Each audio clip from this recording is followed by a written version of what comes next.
compartir la pantalla.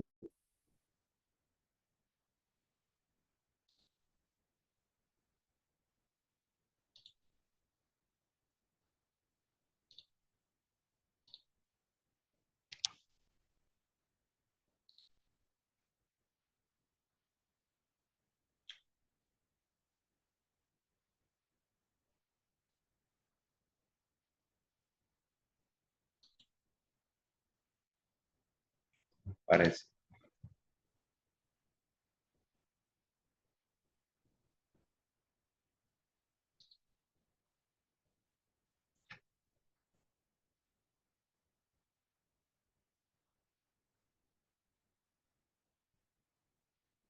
¿Sí se puede ver en pantalla?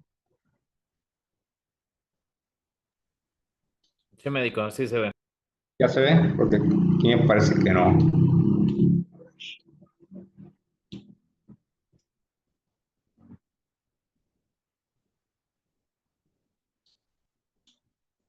Muy bien. Entonces, vamos a empezar con la dinámica del día de ayer, que les había comentado. ¿Quién tiene ya un caso preparado para darle acceso a la pantalla?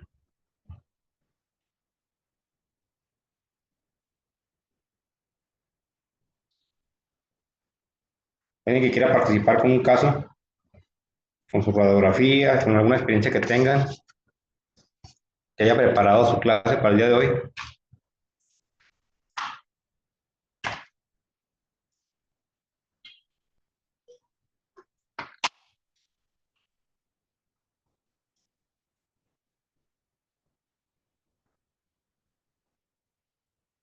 Pueden comentar en el chat, ¿no?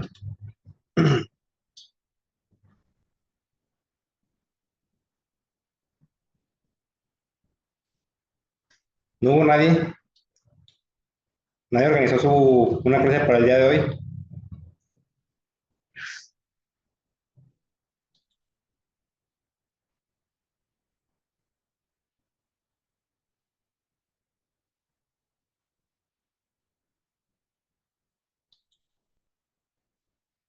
Bueno, entonces voy a continuar yo con la clase. Si hay alguien los que van entrando nuevos y tiene un tema para compartir, por favor, compártanlo en el chat y damos acceso a la pantalla.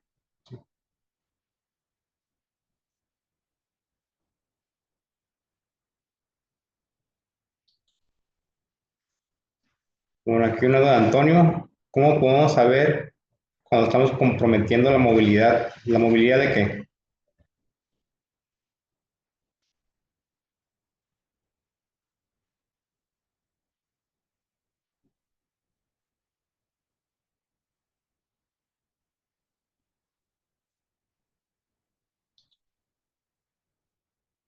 Bueno, voy a continuar con la clase. Y ya nos quedamos con las barras estabilizadoras. Podemos utilizar una barra estabilizadora de fibra de carbono, como vemos en la imagen del lado izquierdo. ¿Sí? Es una imagen que va con, estos negras son barras conectoras, ¿sí? Y estas, sí, al igual que como si fueran tornillos, ¿sí? Se les va apretando, ¿sí? Existen otro tipo de barras estabilizadoras que podemos hacer nosotros, que es el polimetacrilato, que es el acrílico, ¿sí? Se mezcla monómero con el polímero, ¿sí? Es el polvo y el líquido, y no hacen, se fragúan y no hacen este tipo como de masa, ¿sí? Existen dos que son autocurables y otras que son termocurables, ¿sí? Perdón, son fotocurables, ¿sí? Las autocurables son las que solas, al cabo de 5 o 10 minutos, se forman muy duras, ¿sí? Y la otra que es fotocurable, se tiene que utilizar lamparita como son los dentistas, ¿sí? De la luz morada. ¿Para qué? Pues para que se empiece a fraguar, ¿sí? Y llegue a esta dureza, ¿sí? Tiene que ser monómero y polímero, porque otra cosa es una resina. Y este mismo también se puede utilizar con estos tubos, ¿sí? Con los tubos de anestesia o son tubos que usan para electricidad también. ¿Sí? Entonces estamos hablando de las barras conectoras. ¿Sí? Es su barra de fibra de carbono. ¿Sí? Obviamente, pues primero se pone el clavo, los clavos que vamos a utilizar. ¿Sí? Después se prensa con este sistema, se bloquea y se empieza a apretar. ¿Sí?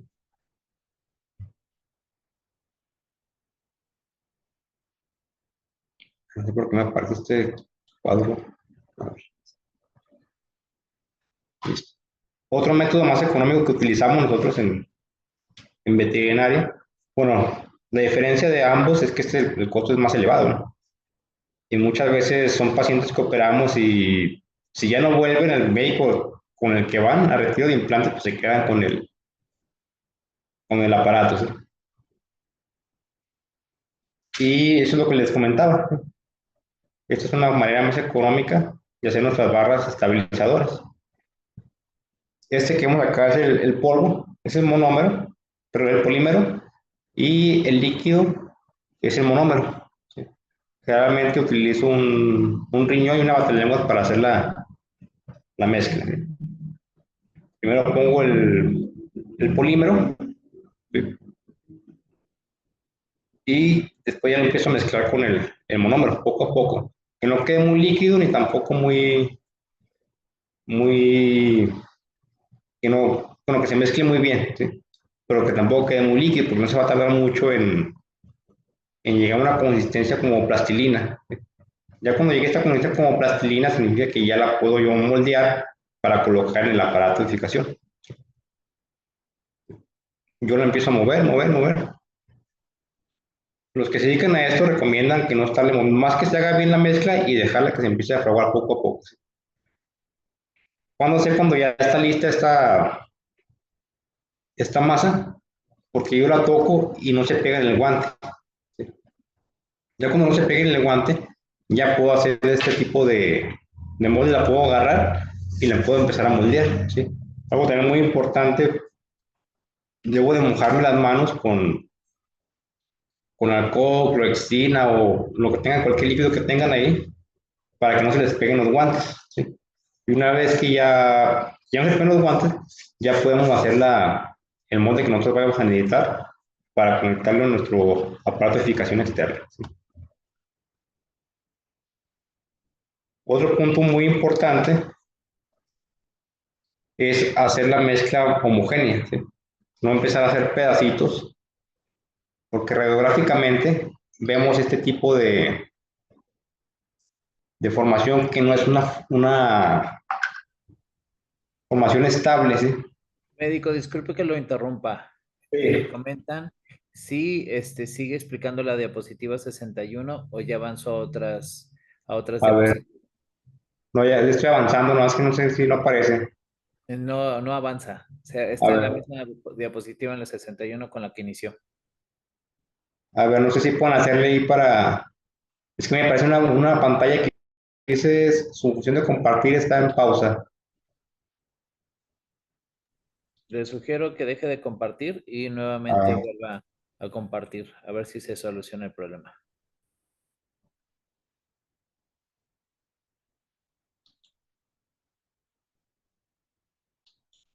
a ver.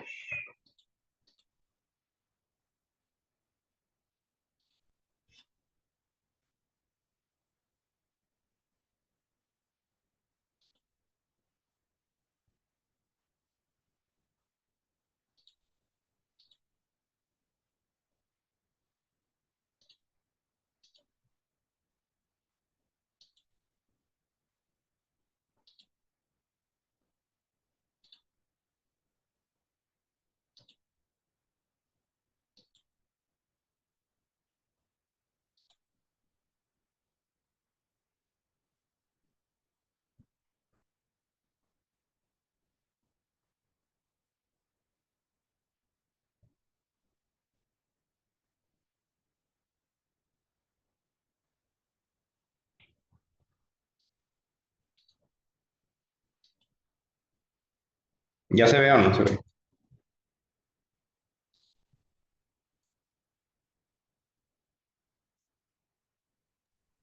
Sí, ya se ve y ya avanza. ¿Y ya avanza? Es que aquí me aparece con un cuadro amarillo, no sé Desconozco de qué qué concepto, sea. pero sí, ya está avanzando. Bueno, si ven que no avanzo, ahí me...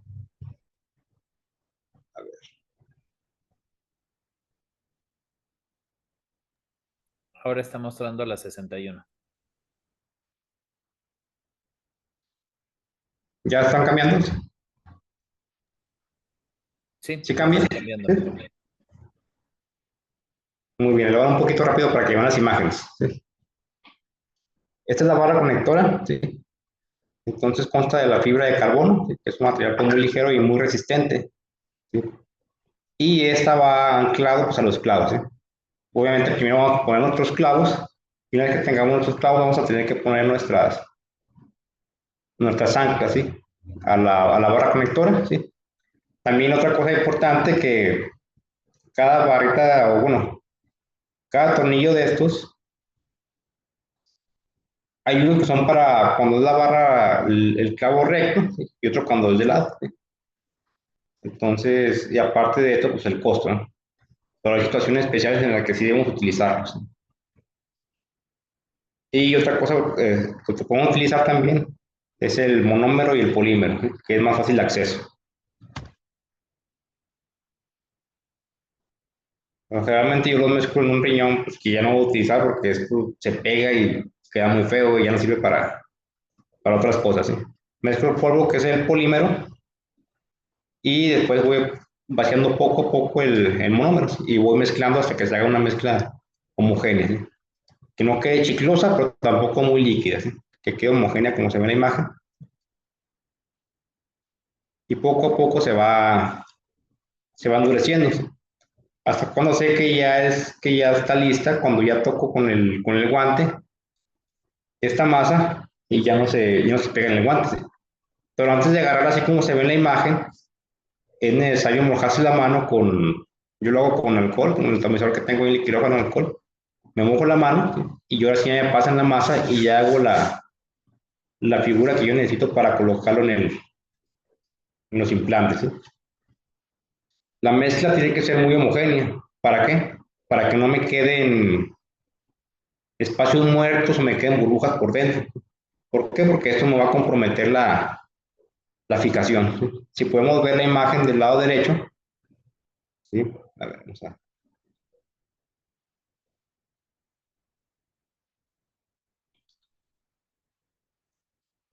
Toda esta forma que puedes haciendo aquí, ¿sí? Pues es como que hicimos una pedacería, yo creo, ¿sí? Entonces es algo que no es inestable, ¿sí? Si vemos aquí también por dentro, bueno, estas uniones, ¿sí? Son puntos débiles, lo cual pues, me ocasiona que ese implante, en vez de ser rígido, pues se ve esos clavos no son estables, se van a estar moviendo, van a tener micromovimientos y en algún lado dado caso van a fallar, ¿sí? A comparación, si vemos la otra imagen, ¿sí? Esta masa que vemos es una masa pues que está homogénea, que está bonita, ¿sí? Así les debe de quedar siempre, ¿sí? No es de que sí, pues ya no pegó bien, déjame le pego otro pedacito y le voy haciendo pasta, así. Tiene que ser una sola masa, este, homogénea. Y algo también importante, el espacio, ¿no? No debe de quedar tan pegado a la piel. Si queda muy pegado a la piel, esto va a empezar a rasparlo, y más cuando son perros en crecimiento, cuando son cachorros, porque luego llega ya al mes y medio, y ya, como ya crecieron, y luego el implante, la barra, ya va a estar pegada a la piel, y para quitarla va a ser el problema. Lo menos es quitarla, sino las reacciones que va a ocasionar en la piel. Pero otra cosa también, esta barra tampoco debe de estar tan separada, ¿sí? Generalmente 1 o 2 centímetros de la piel está bien, ¿sí? Siempre y cuando ustedes puedan meter el dedo por debajo del implante, ¿sí? Que no quede muy pegado. Si la barra está, un ejemplo, que quede muy lejos, o la desventaja de esto, de que estos clavos van a tener mayor movimiento, ¿sí? Se van a poder mover, va a poder hacer esto. Entre más pegada esté esta barra de acrílico a la piel, es más estable. Por eso los comentaba, en ocasiones que necesita una fijación un poco más rígida, el otro aparato de fibra de carbono es mucho mejor, porque puede estar más pegado a la piel. Y algo también que estamos viendo aquí, pues son clavos lisos. Entonces ya sabemos que lo vamos a retirar a los 45 días como máximo. ¿Sí?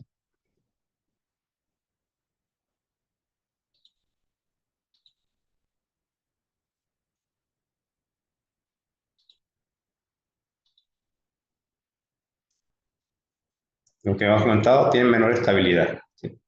Otra cosa también, si utilizamos el monómero y polímero autocurable, cuando ya empiece a fraguar, va a empezar a hacer una reacción química. ¿Sí? En este momento esa masa se empieza a calentar y al calentarse, como están los clavos, pues transmite el calor y ese calor puede llegar hasta uno, no puede llegar, llega hasta el hueso, ¿sí? Y me puede ocasionar una termonecrosis. Entonces, ¿qué es lo que vamos a hacer? Yo lo que hago con una gasa, la mojo con algún desinfectante que tenga Ibeterivac o algo así, lo humedezco. Ya cuando veo que empieza a calentar, significa que ya está haciendo la reacción, se va a empezar a poner duro. Lo pongo sobre la masa y sobre los implantes para que no transmita ese calor o transmita lo menos que se pueda. Y estos reaccionan con el calor. Si está en un espacio frío, pues como el quirófano siempre está frío, ¿sí? Bueno, no les sugiero que le pasen el, en ocasiones le pasaban el encendedor para que pues, probara más rápido. Pero pues si tienen el oxígeno, pues puedes poner ahí en peligro al personal. Entonces, ¿qué es lo que hago para que fragüe un poco más rápido? Una secadora de mano caliente, ¿sí? Siempre y cuando cuidando los tejidos. ¿Sí? Una parte que ya empieza a calentar, ¿sí? Ya la quito, ¿por qué? Porque ese ya va a empezar a calentar todo nuestro acrílico. ¿Sí?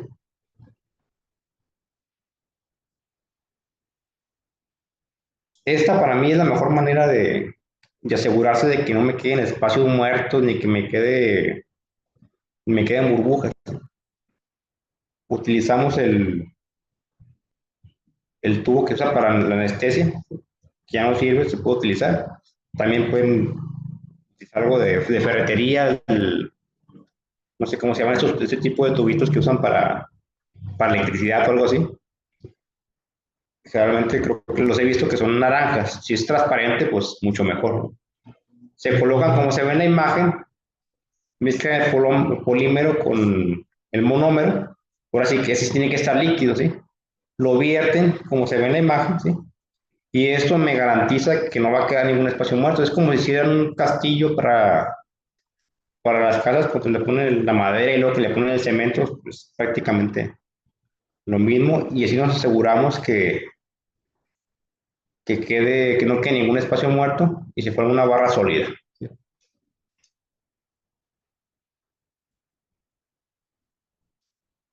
Así como vemos en esta imagen, ¿sí? Ya ponemos nuestros fijados que vamos a utilizar. Ponemos nuestro tubito de plástico, hacemos nuestra mezcla y la vertemos en el tubo. Obviamente que los clavos pasen de lado a lado, ¿no? ¿Para qué? Para que queden dentro y queden sin espacio muerto. ¿Sí?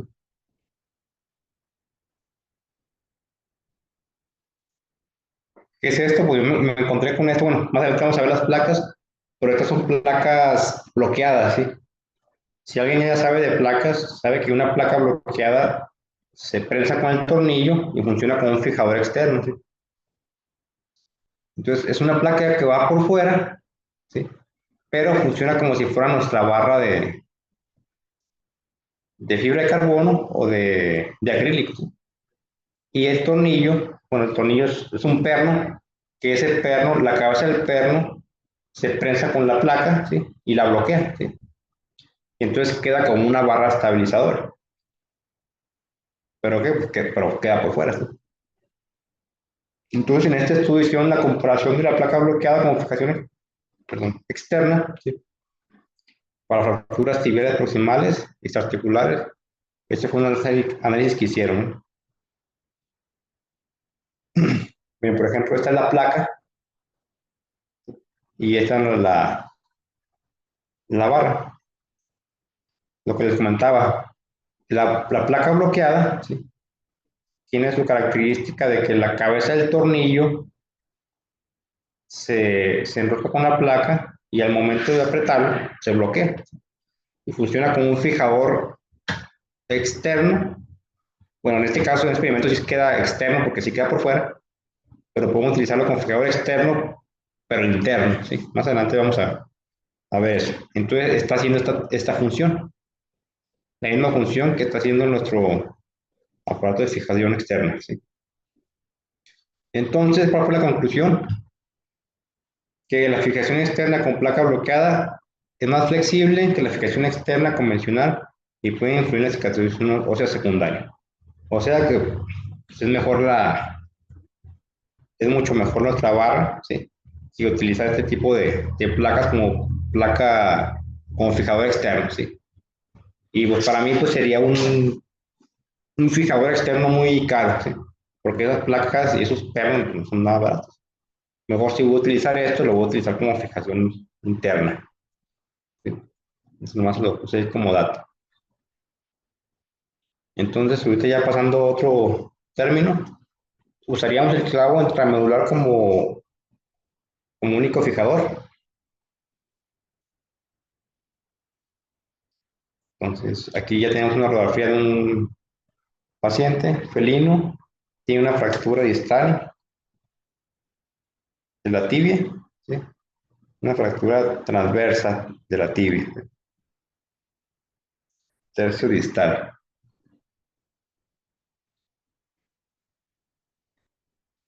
¿Qué pasa si únicamente colocamos nuestro clavo intramedular?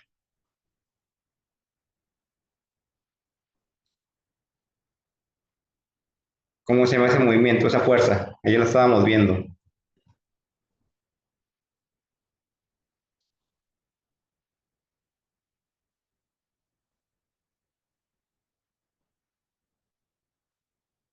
Es el movimiento de rotación, ¿sí? El movimiento, la compresión ya está disminuida, o quitamos esa fuerza porque es una fractura transversa, ¿sí?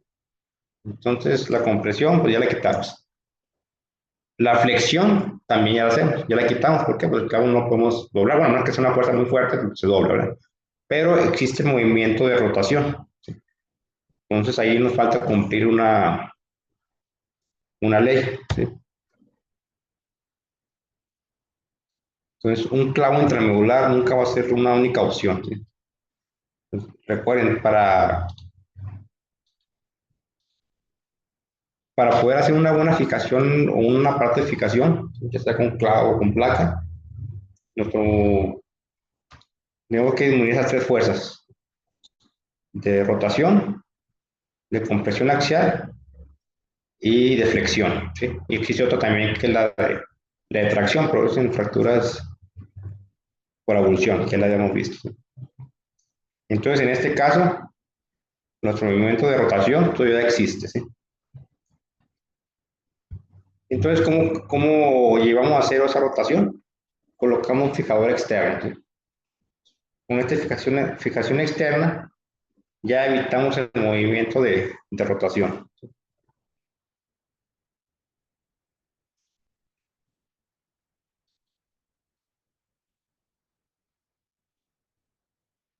Es que esta pantalla me tapa aquí. A ver.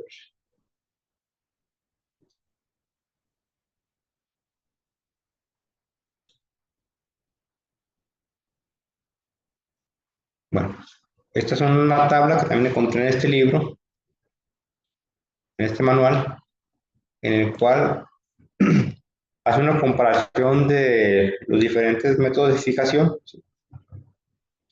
Y cuáles son las fuerzas que nos va a disminuir, ¿sí?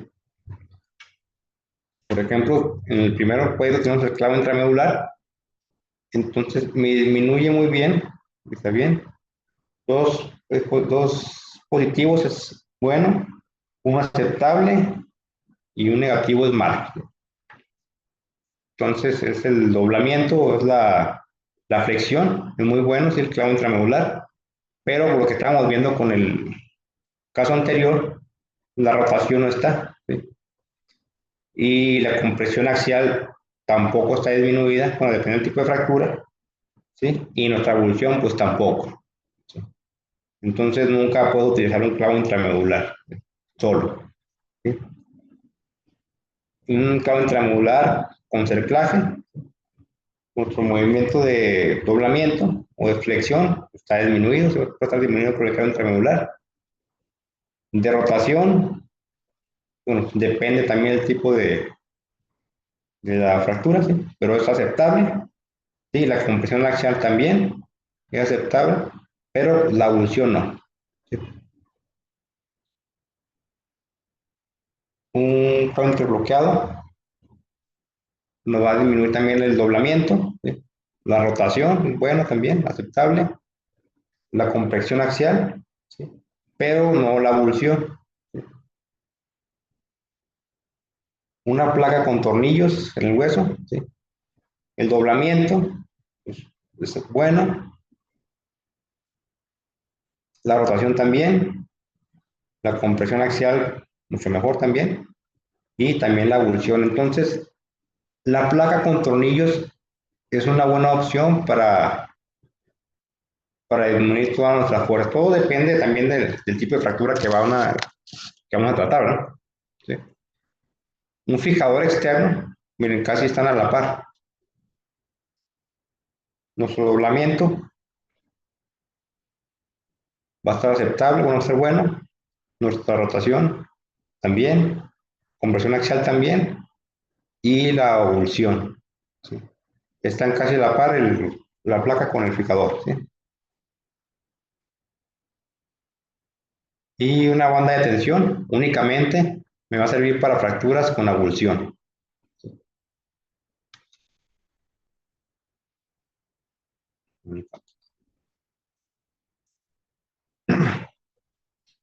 Bueno, los principios de la O, de la fijación de fracturas es, pues vamos a tener que tener nuestra reducción anatómica precisa, tenemos que estabilizar una estabilización rígida, adecuada a los requerimientos que necesita la fractura, preservación del suministro sanguíneo en los tejidos blandos, y eso es un punto clave para todo tipo de fracturas, ¿sí?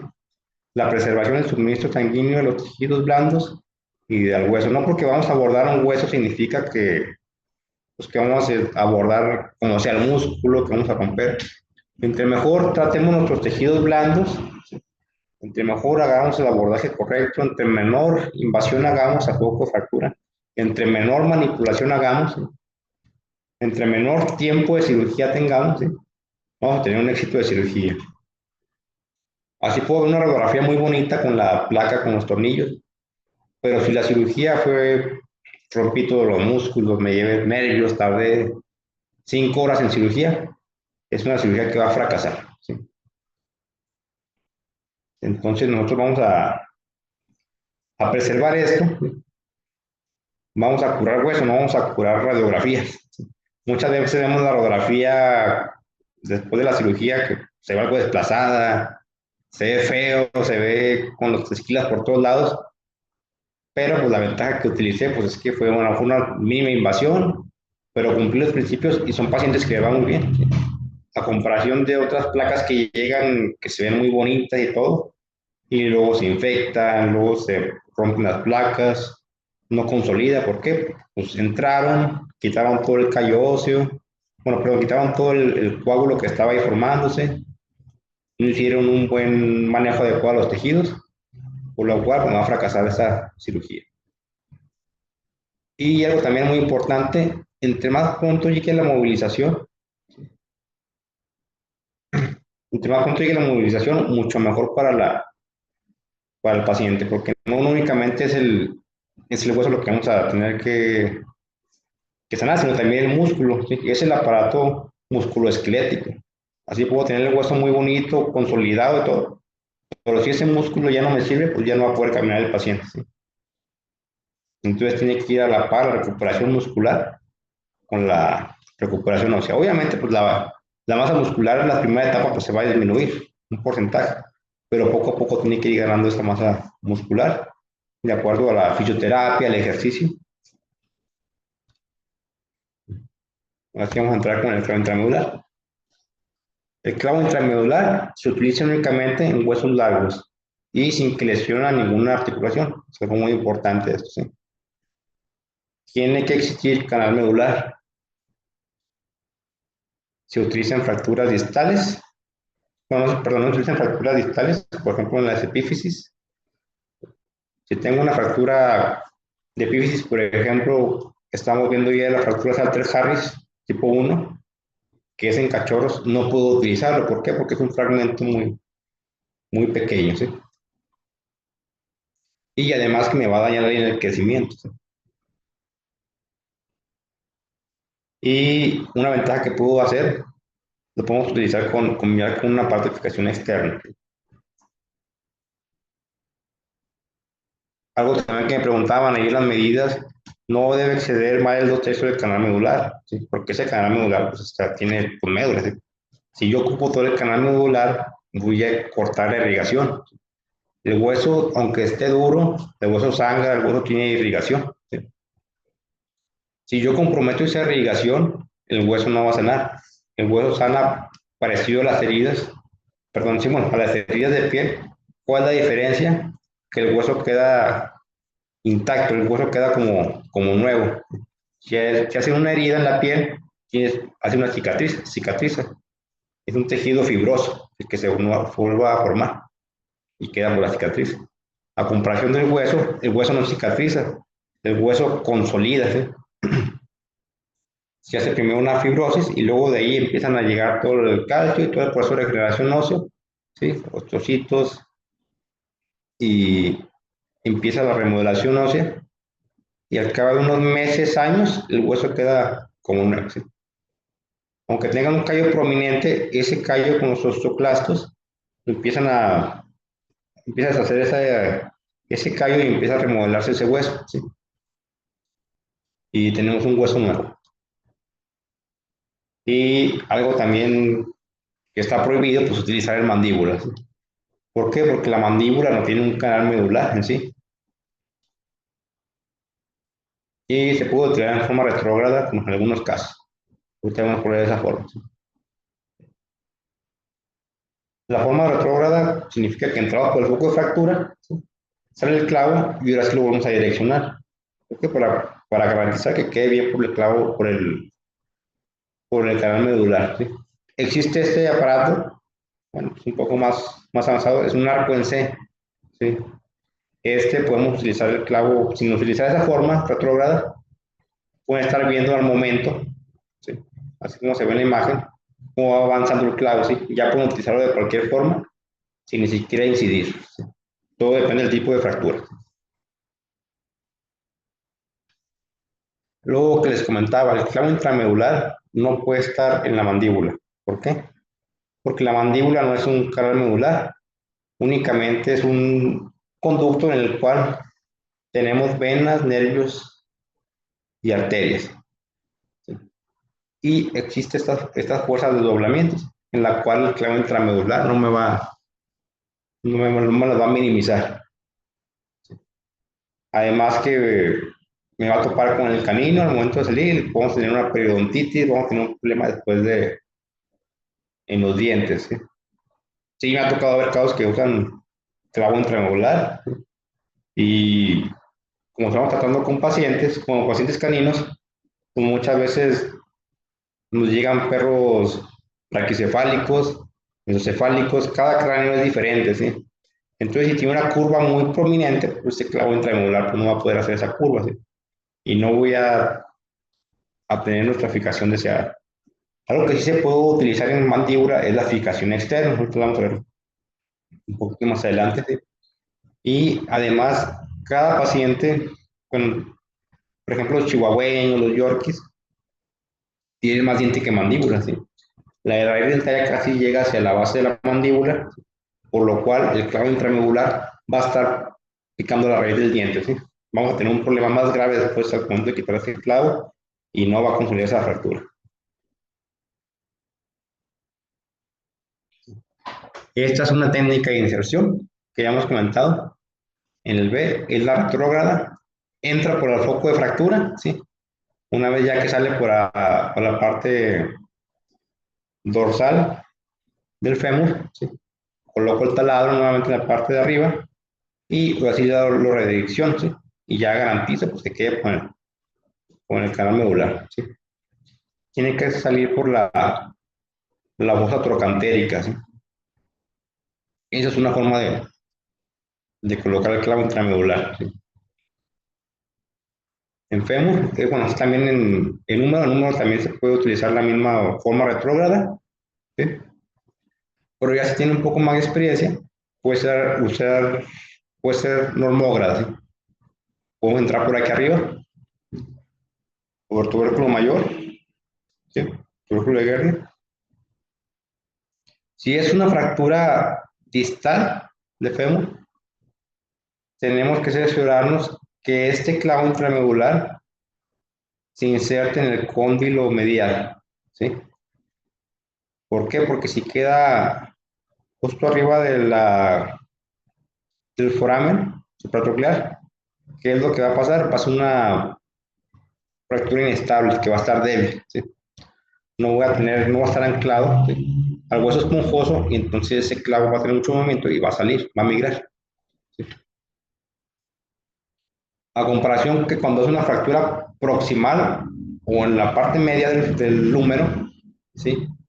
Aquí se puede entrar por con el tubérculo mayor, ¿sí? Igual, entra y aquí sí no hay problema que me quede justo arriba del foramen supratronclear, ¿sí? Pero algo también muy importante, no pasarnos al foramen supratronclear, porque si ahí es una zona articular, entonces vamos a tener una rigidez en la articulación, y eso lo puedo estar viendo después de la radiografía, antes de cortar el clavo, ¿sí?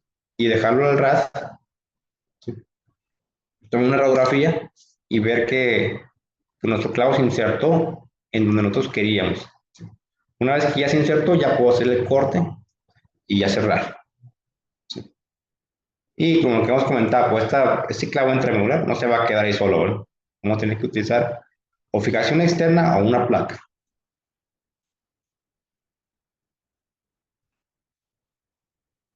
Esta es una forma de hacerlo retrógrado. Bueno, puede ser, en esta imagen no lo dice muy bien. Pero normógrado o retrógrado ya está en la fosa trocantérica, ¿sí? Ya estoy alineando, coloco el fragmento distal y bueno, aquí ya coloco los clavos. Aquí nos está dando un tip en esta imagen, ¿sí? Justamente arriba del trocánter mayor yo voy a marcar, ¿sí? Voy a hacer un marcaje con las mismas pinzas o cizallas, voy a hacer como si lo quisiéramos cortar, ¿no? ¿Sí?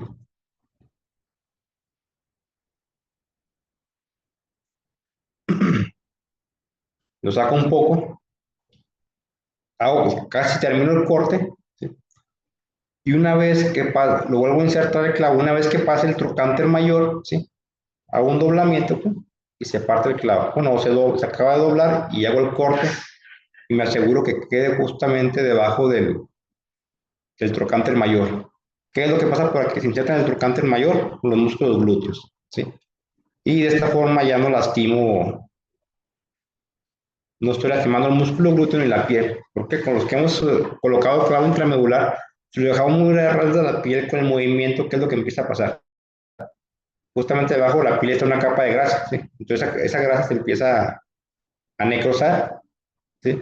Y luego se empieza a abrir la piel y tenemos ahí un problema, ¿sí? Tenemos una exposición ahí del clavo y luego a veces empieza a sangrar y luego viene el cliente. Entonces, entre más pegado que ese clavo al hueso, mucho mejor, ¿sí? Y eso es hablando de clavos gruesos. Hay otros clavos que podemos hacer un doblamiento, ¿sí? Y cortar. Pero esta es una buena opción. Otra cosa que podemos observar aquí, que es una fractura, ¿qué? Una fractura oblicua larga. Entonces aquí podemos utilizar cerclajes, ¿sí? Otra cosa para utilizar cerclajes, que no lo puse aquí en la presentación, es utilizar mínimo 2 cerclajes, ¿sí? Si ponen un cerclaje, pues está muy propenso al fracaso, ¿sí? Entonces colocar mínimo 2 cerclajes, en este caso posicionaron 3, y aquí ya podemos disminuir todas nuestras fuerzas, ¿sí? Nuestra fuerza de doblamiento, una de flexión, de rotación y de compresión, ¿sí? Entonces un clavo intramedular con cerclajes también es una opción. El cerclaje siempre se coloca en fractura oblicua larga, ¿sí? Oblicua larga o en espiral.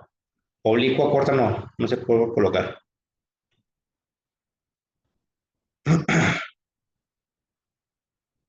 Y otra cosa también para colocar el clavo intramedular, hablando del fémur, en forma retrógrada, es colocarlo hacia el trocánter mayor, ¿sí? Como viene esta imagen, ¿sí? Yo lo coloco medial, ¿sí? Medial y empiezo a salir hasta el trocánter. ¿Por qué? Bueno, no tan pegado al trocánter tampoco, porque si no voy a salir por el otro lado al momento de bajarlo, ¿verdad? Pero procurar que salga por la fosa trocantérica, ¿sí? Porque si lo pongo en la situación contraria, ese clavo me va a salir por la cabeza del fémur y ahí sí voy a tener un problema, ¿sí? Me puede llegar a la articulación y puedo lastimar la articulación de la cadera, ¿sí? Y hablando de la tibia, bueno, en este libro encontré que lo pueden utilizar justamente del lado del tendón patelar, a un lado del tendón patelar, del lado medial, ¿sí? No sobre el tendón patelar, porque me lo van a lastimar al momento de hacer la flexión, entonces se pueden desgarrar, ¿sí? Entonces, en tibia, siempre insertarlo de forma normógrada, ¿sí? Ahí no voy a utilizar un clavo muy grueso porque necesito que haga una curva ese clavo, ¿sí? Si yo utilizo un clavo muy grueso, ¿qué es lo que va a pasar? Al momento de estar insertando, me va a salir por acá, ¿sí? Entonces tengo que hacer esa curva con el clavo, ¿sí? Nuestra inserción. Y recordar que ese clavo triangular no va a cargar todo el peso. Yo lo voy a ayudar con qué? Con una placa, colocando una placa o colocando edificación externa. Entonces, para que tengan eso en cuenta, no colocar un clavo muy grueso para que no tengo que haga esa curva. ¿Sí? Necesitamos recordar que la tibia tiene 3 formas. En la porción proximal, se han fijado, tiene una forma triangular. De hecho, aquí se ve la imagen. ¿Sí? En la zona media, en tercio medio, tiene una zona cilíndrica y en la porción distal tiene una forma cuadrada, ¿sí? Otro lado por donde puede entrar el clavo es por la parte medial, ¿sí? Bueno, en vez de estar aquí, como viene la inserción, lo podemos insertar por aquí. Es mucho mejor. Cualquiera de los dos lados es bueno, pero respetando siempre el tendón patelar y la articulación, ¿sí? La articulación no empieza aquí, ¿eh? La articulación empieza acá, aquí atrás.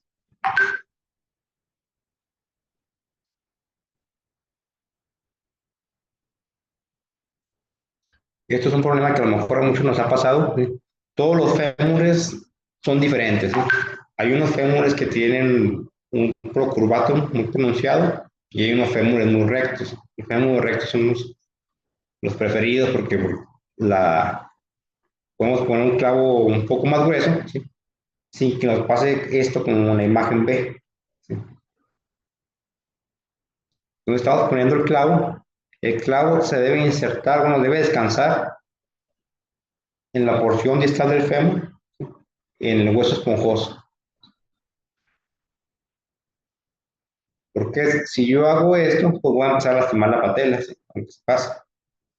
Y no estoy cumpliendo mi función. Si lo dejo un poco aquí arriba, esta fractura va a estar inestable. Ese clavo no va a cumplir función.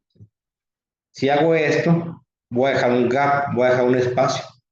Entonces voy a cambiar la anatomía de la articulación del hueso. Y la forma ideal es hacer esto. Que mi clavo intramedular La porción distal se inserte en el hueso esponjoso, en la porción distal. ¿Sí? ¿Cómo puedo hacer esto? Igual que el tip que le di en la tibia, usar un clavo más delgado para que, pues, para que ese clavo pueda hacer esa curva. ¿Sí? Una forma también de darnos cuenta de que el clavo está donde yo quiero, porque está bien afianzado, ¿sí? Es jalarlo, ¿sí? Pero jalarlo fuerte. Si el clavo sale, significa que no está bien afianzado. Es como que la prueba que les hago a mis practicantes. Digo, saca el clavo, saca el clavo. Y piensan que lo van a poder sacar y no, que nunca lo pueden sacar porque está bien afianzado, ¿sí? ¿Por qué se puede aflojar un clavo? Bueno, en cirugía, a menos que hagas una cirugía muy mala, lo vas a aflojar ahí mismo, ¿sí? Pero posteriormente, después de la cirugía, porque se infectó, ¿sí? Porque se infectó, porque hubo mucha fuerza porque fue una fractura muy inestable, no hay de otras. ¿Sí? Miren, aquí está un ejemplo que les había comentado. ¿Sí? Este clavo no se insertó en el lugar donde yo quería. ¿Sí? Aquí justamente cae en la patela. Y otro error que estamos cometiendo aquí, ¿sí? ¿Cuál es? Que es un cachorro. ¿Sí? En un cachorro no puedo poner un clavo intramedular porque me va a empezar a dañar el crecimiento. ¿Sí? Otra cosa también que se ha encontrado al utilizar clavo intramedular en cachorros enfermos, empiezas a hacer como una osteoartritis en la cadera, una displasia de cadera. ¿Sí? La causa, no sé exactamente cuál es la causa, pero he observado, estuve revisando casos míos anteriores, que cachorros con clavo intramedular empezaron a formar una artritis de cadera y pues, también está documentado ese tipo de patologías. ¿Sí? Entonces, si van a utilizar un clavo intramedular, que sea el menos tiempo posible, ¿sí? En cachorros, a lo mejor 1 o 2 semanas de retirar el clavo intramedular y dejar la fijación externa. ¿Sí? ¿En dónde voy a utilizar mi clavo intramedular? En fémur, en tibia, en cúbito y en húmero. Y también lo puedo utilizar en otros casos como en falanges, en huesos pequeñitos de la mano y del pie. ¿Cuál es la característica de todos estos huesos? Que tienen salientes óseas. ¿Sí? ¿En dónde no lo puedo utilizar de ley? En el radio, porque no tiene una saliente ósea ni proximal ni distal. Y además recordemos que el radio es un hueso que está muy curvo, ¿sí? Que tiene un curvato muy, muy pronunciado, ¿sí? Entonces no me va a servir. En tibia, perdón, en cuit se lo puedo utilizar, porque tiene una salida ósea por donde, por el trocánter mayor, perdón, por el olecranon. ¿Sí? Por ahí puedo insertar mi clavo intraangular, sin problema. Este es un ejemplo ya muy viejito, ¿no? En 2014, cuando utilizamos el clavo intraangular acompañado de una fijación externa, ¿sí? Siempre tiene que ir bien anclado, ¿sí? Al cóndilo lateral, ¿sí? Aquí me salió un poco por la diáfisis. Me hubiera gustado que saliera un poco más aquí arriba, pero está, ¿sí? Y siempre acompañado de una fijación externa, ¿sí? En este caso, esta fijación externa se me hace muy débil. Hubiera colocado un poco más arriba, 2 clavitos, y aquí otros 2 clavitos abajo.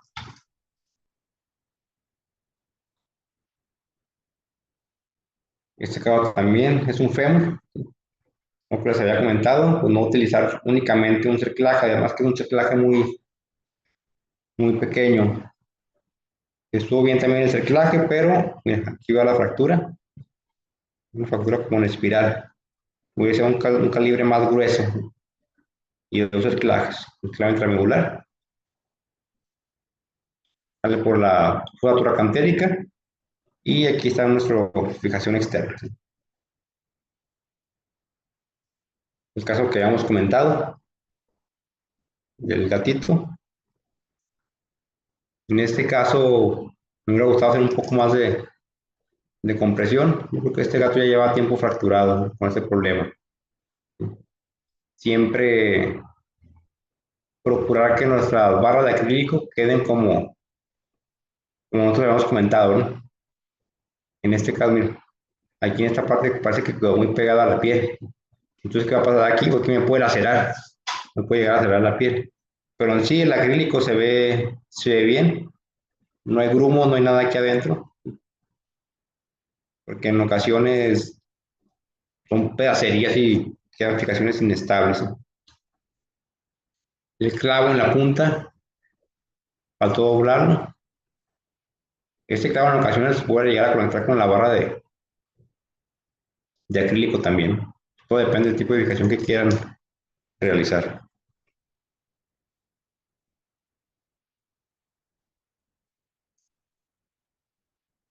Y también en falange, ¿sí? Ahí podemos utilizarlo. Esto no tiene una saliente ósea como el fémur, como la tibia, ¿sí? Pero entramos por la parte dorsal. Entramos por la parte dorsal y salimos por el foco de fractura y alineamos con el otro fragmento, ¿sí? También algo importante, tener clavitos más delgados, ¿sí? Estos clavitos son para mí muy gruesos, ¿sí?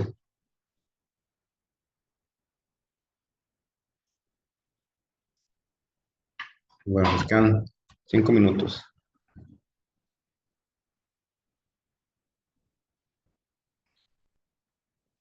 Bueno, ¿cómo lo vamos a insertar? Bueno, aquí vamos a poner un ejemplo de un fémur. Ya sabemos que el fémur es un abordaje lateral, ¿sí? La tibia es un abordaje medial.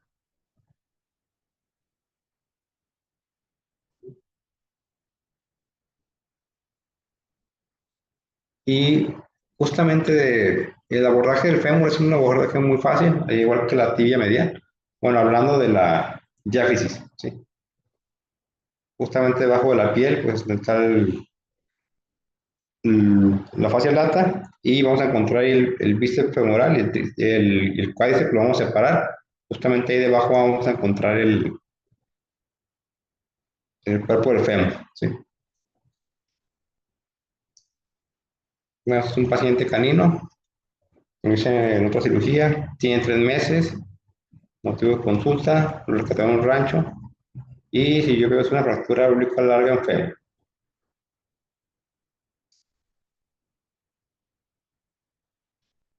Ese es el tamaño del fémur, o sea, quedó muy disminuido, ¿sí? ¿Qué significa esto? Pues que va a tener una contractura muscular muy potente, ¿verdad? Aunque sea un perro muy pequeñito, ¿sí? O sea, hay una incisión justamente debajo de la fascia, voy a contraer el bíceps, el cuádriceps, perdón, y justamente debajo del cuádriceps ya empezamos a ver ahí el hueso.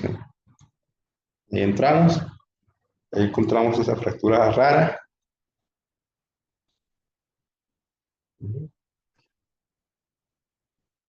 una fractura oblicua larga, ¿sí?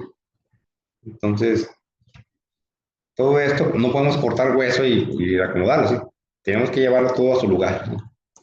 Tenemos que hacer tracción con nuestras pinzas de qué, llevamos a su lugar, se acomoda. Aquí en este caso estoy utilizando el clavo de forma retrógrada. Estoy entrando por el foco de fractura, ¿sí? Estoy saliendo por el canal medular, perdón, por el trocánter mayor, ¿sí? Como esto, es un taladro de los de cuando empecé, ¿no? ¿Sí? Obviamente cubierto, lo más limpio que se pueda, perdón, retrógrada. Y ahora sí, una vez que ya me doy cuenta que pasé por el canal medular, ¿sí? Ya lo inserto el taladro al otro lado y lo empiezo a jalar. Un compañero o mi ayudante mantiene la fijación y ahora sí inserto el clavo y me aseguro que quede por dentro del canal medular, ¿sí? Esto antes, lo ideal es primero cerrar y luego colocar la fijación externa, ¿sí? En este caso, o antes así lo hacía, ¿no?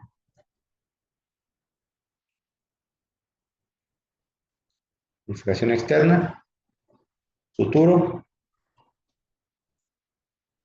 nuestra piel. doblo unos clavos, ¿sí? Se va a radiografía, sin cortar nada aún. Bueno, aquí fue toda la radiografía después de la cirugía, yo creo que estuvo bien porque ya los habíamos doblado. ¿Sí? En este caso, anclé el clavo intramedular con el fijador externo. Hago mi mezcla de monómero con polímero. ¿Sí? Se empieza a fraguar. Empiezo a hacer esta pasta y la coloco, ¿sí? No les debe de quedar tan grumosa, bueno, tan fea como se ve aquí. Tiene que quedar una sola pieza uniforme, ¿sí? Y así es como me quedó la fijación, ¿sí? En este caso, bueno, yo siempre me autocritico mis radiografías. Nunca veo una radiografía perfecta mía, después de cirugía. Todas son malas. Hubiera colocado aquí dos fijadores, con dos clavitos, ¿sí? Los clavitos de aquí abajo también. Igual también el clavo intramedular. Y este clavo intramedular, como anda un cachorro, lo que les comentaba, me va a dar problema aquí en la cadera más adelante. Entonces, a las 2 semanas, retiraba el clavo intramedular y dejaría la pura fijación externa. ¿Sí? Y después, de cabo de un mes, otra radiografía que ya consolidado y retiro todo. ¿Sí?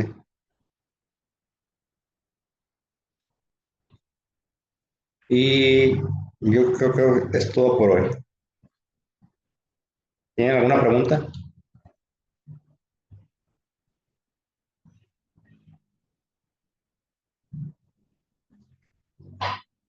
Bueno, aquí Antonio me pone, justo con esta técnica, es mi duda sobre si puede comprometer la movilidad. Mientras no entres en una articulación, no vas a tener por qué comprometer la movilidad.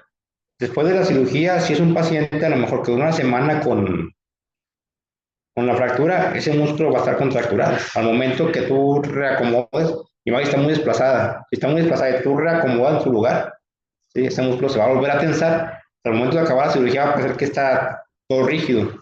Bueno, no va a parecer, va a estar rígido, ¿sí? Y a lo mejor al momento de hacer la flexión, la extensión de la rodilla va a parecer que si estuviera dentro de la articulación, pero eso es normal por la contractura muscular, ¿sí? Pero siempre debe hacer una radiografía después de la cirugía para asegurarte que no estés dentro de la articulación, ¿sí? Ernesto, ¿los fijadores pueden fracturar o dañar más el hueso? Sí, obviamente si pasas el límite que ya hemos comentado, por ejemplo, si este clavo yo lo pongo más grueso, ¿qué es lo que va a pasar? Pues voy a perder irrigación ósea. Y entonces va a haber una necrosis ósea y luego vamos a encontrar que no hay consolidación o algo, y es por ese mismo. Si yo pongo un clavo muy grueso, también va a pasar lo mismo. Si yo pongo más de 2 tercios, voy a fracturar ese hueso. Puede que a lo mejor en el momento no pase nada, por el momento que empieza a caminar el perro, empieza a cargar peso, ese hueso se va a fracturar, ¿sí? La alineación cuando hay contractura fuerte, cuando hay una contractura muy fuerte, hay unos aparatos que se llaman distractores. Sí, se los recomiendo que los tengan. En las fracturas oblicuas, perdón, en las fracturas transversas es fácil, bueno, para mí es fácil porque una pinza agarra de un lado a otro lado, ¿sí?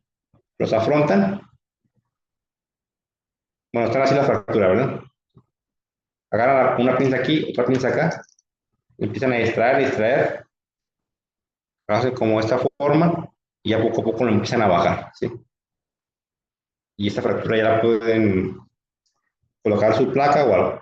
Pero en la fractura oblicua larga, que yo la quiero dejar como debe de ir, ¿sí? Ahí sí batallo un poquito porque como es oblicua, al momento de estar jalando no me queda como debo.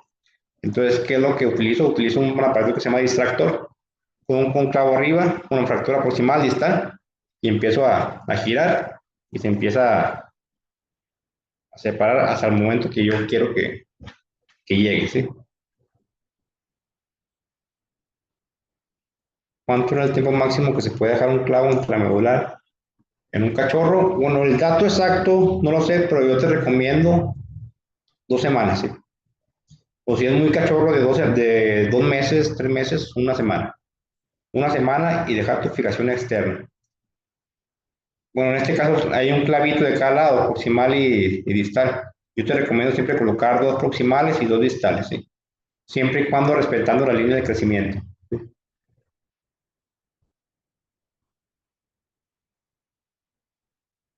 Al meter el clavo, bueno, un vértice, al meter los fijadores externos, ¿cómo evitar chocar con el clavo intramedular?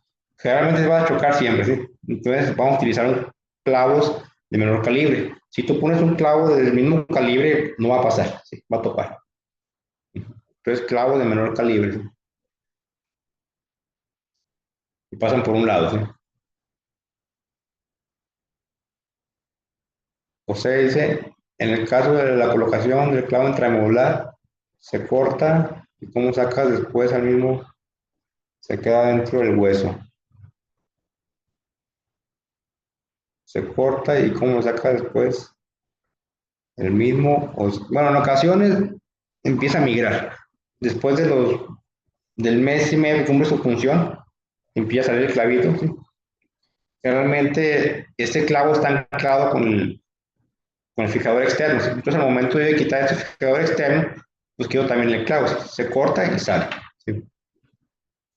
El clavo únicamente se retira si da problemas, ¿sí?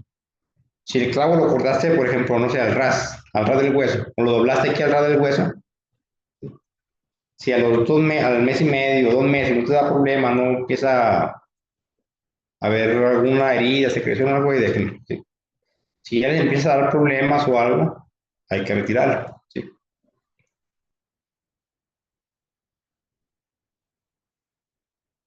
En el caso recomienda restricción del movimiento de la mascota de ninguno. En ningún caso le recomienda la restricción del movimiento de la mascota. Obviamente, pues tiene que estar, tampoco tiene que estar en jaula, nomás en un lugar pequeño que se puede desplazar, porque lo que queremos es que utilice el miembro, ¿sí? Este aparato tiene que estar diseñado para que, o ustedes tienen que ver su configuración que necesitan para que soporte el peso, ¿sí? Un ejemplo, si coloco un clavo intramedular igual del grosor que el clavo de la fijación externa, va a ser una fijación muy débil. ¿Y qué va a pasar? Pues al momento de pisar pues, se va a doblar, ¿sí? Entonces va a ser una fijación que no es apta, ¿sí?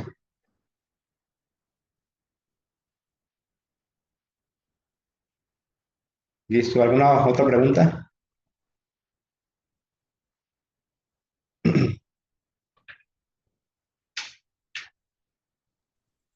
Doc, buenas noches. Buenas noches. Entonces, después de la cirugía, ¿cuánto tiempo se le debe dejar el clavo o los fijadores? ¿Unos 15 días o más tiempo? ¿Un mes? El clavo intramedular, y esto se va a retirar de acuerdo como tú vas tomando tu radiografía, ¿sí? Ya cuando Ok, veas que hay activación ósea, ya puedes retirar el implante, ¿sí? O sea, mi recomendación en cachorros, en clavo intramedular en fémur, es retirarlo a las 2 semanas. O si pueden evitar colocarlo, mucho mejor. Sí, porque me empieza a dañar la cabeza del fémur. ¿Sí? Hablando del clavo intramedular. Pero todos los fijadores se retiran una vez que ya esté la consolidación. No lo puedo retirar antes. Y es lo que estamos viendo ya. La vida útil de este fijador externo, que él hizo aproximadamente 45 días. Entonces tú vas a evaluar. Si yo tengo una fractura que es fácil de construcción, que va a evolucionar, que yo sé que va a evolucionar bien, pues puedo utilizar fijadores externos de clavos lisos, ¿no? Si yo sé que es un perro geriátrico que va a tardar más tiempo y que necesito más tiempo con los fijadores, pues yo tengo que utilizar clavos roscados o utilizar otro tipo de fijación como una placa, ¿sí? ok, muchas gracias. Ah. ¿En cuántos días debo ver que el paciente apoye el miembro? A veces inmediatamente, a veces al día siguiente, al día, a la semana, sí. Pero si no apoya significa que anda algo de mal, ¿sí? Nos daría los datos del proveedor. Sí, se los iba a mandar nada más que no estoy bueno, en el grupo de administrador. Necesito que me den de alta ahí para poder escribir, para mandar los datos. Igual los libros que tengo, ¿sí?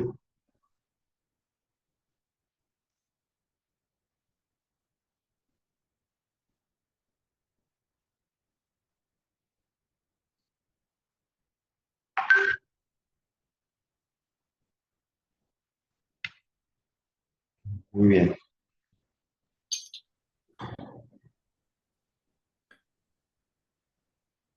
Médico, buenas noches. No sé si alguien más tiene alguna pregunta. Creo que alguien puso una pregunta nueva. Sí, vamos a ver esta, ¿no?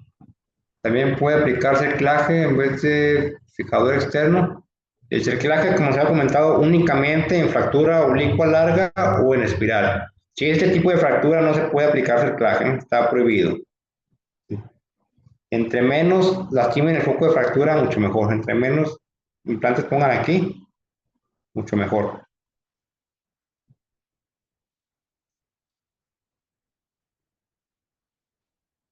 ¿Hay alguna distancia para colocar el clavo después de la fractura para evitar reabsorción ósea?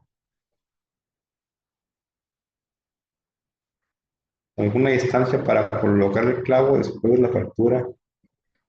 La reabsorción ósea se da porque colocan un clavo muy grueso o porque da una fijación muy rígida. ¿Sí?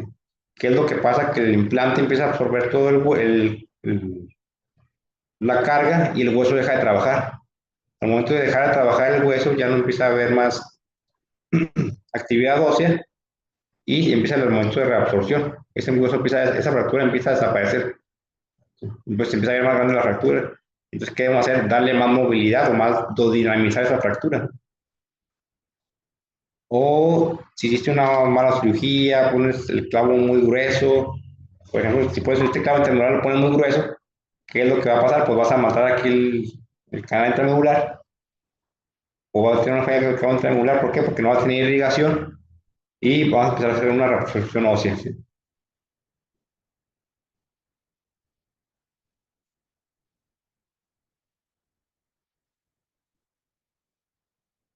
Listo.